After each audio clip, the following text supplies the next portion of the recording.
Salut à tous, c'est Wiz, j'espère que vous allez bien. Personnellement, ça va super. Le 31 mars 2021 est censé sortir Fast and Furious 9. Et quand on regarde le casting du film, on peut voir certains gros noms apparaître comme The Rock bien sûr, mais aussi John Cena ou encore Roman Reigns. Fast and Furious fait partie du top 10 des plus gros succès au box-office mondial, autrement dit des films avec les plus grosses recettes, ceux qui ont été logiquement le plus vus. Et là on se rend compte que la WWE commence à poser ses marques dans le monde du cinéma. De plus, le catch, et surtout dans la fédération de Vince McMahon, en reprend de plus en plus les codes. On peut par exemple parler de la production de la WWE qui est extraordinaire. À chaque fois qu'il y a un match et un pay-per-view, on a le droit à un montage digne des plus grands studios d'Hollywood. Mais on peut aussi mentionner le match d'AJ Styles contre l'Undertaker et celui de John Cena contre Bray Wyatt à WrestleMania 36, ou encore le match de Braun Strowman contre Bray Wyatt à Extreme Rules de cette année, qui étaient tous des mini-films. En plus de ça, il y a les WWE Studios qui en produisent directement avec des superstars, enfin bref, les exemples seraient très nombreux. Aujourd'hui, on va justement s'intéresser à ça en voyant ensemble 5 catcheurs qui sont devenus acteurs.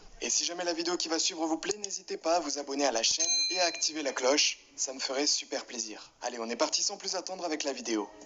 5. Stone Cold. Il était la légende de la WWE durant l'Attitude Era. Stone Cold Steve Austin s'est lancé en tant qu'acteur de 1998 à 2015 et va accomplir pas mal de projets dans le monde du cinéma. Parmi eux, on pourrait par exemple citer Hunt to Kill, un film d'action sorti en 2010 où il jouait le rôle principal. Steve Austin est présent dans 12 films et je vous les affiche tous à l'écran actuellement. N'hésitez pas à faire pause pour tous les voir en détail si ça vous intéresse. Il a également joué dans 3 séries.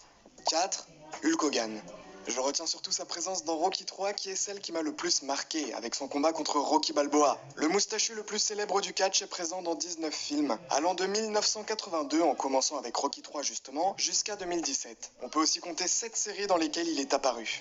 3. John Cena. Dans une storyline, il y a plusieurs années, John Cena avait pointé du doigt le fait que The Rock se tournait vers le monde du cinéma et n'était plus vraiment un catcheur. Et bien aujourd'hui, ce même Cena a joué dans pas moins de 29 films et 3 séries. On pourrait citer des noms tels que Fast and Furious ou encore Suicide Squad. Le 16 fois champion du monde a également été la tête d'affiche de plusieurs de ses films et sa carrière dans le cinéma semble maintenant très bien lancée. 2. Batista. On entre vraiment dans les grosses stars des écrans avec Batista. Le catcheur a joué dans des films à gros budget tels que les Avengers ou encore les Gardiens de la Galaxie. Ses premières apparitions sur les écrans datent de 2006 et aujourd'hui il est toujours très actif dans le monde du cinéma. Batista est présent dans le casting de 37 films et certains ne sont même pas encore sortis, donc c'est vous dire à quel point il est toujours actif. Le catcheur est également apparu dans 6 séries. Et enfin en première position, The Rock. Et évidemment pas de surprise dans ce classement, The Rock est la superstar qui a le plus réussi sa carrière au cinéma. Il est l'un des acteurs les mieux payés de tous les temps et apparaît dans 35 films. Quand un gros film d'action sort, il n'est pas rare de voir son nom apparaître dans le casting. The Rock est peut-être même l'un des acteurs les plus connus au monde. Le catcheur est également apparu dans 5 séries. Bien sûr, il a commencé sa carrière dans le catch, et même s'il est encore très actif dans le monde du cinéma, nous pouvons et pourrons toujours le voir de temps en temps dans des shows de la WWE. Voilà, c'est la fin de cette petite vidéo. Si jamais elle vous a plu, n'oubliez pas de vous abonner et d'activer la cloche. Ça me ferait super plaisir. D'ici là, on se revoit très vite pour de nouvelles vidéos. C'était Wiz. Bye tout le monde.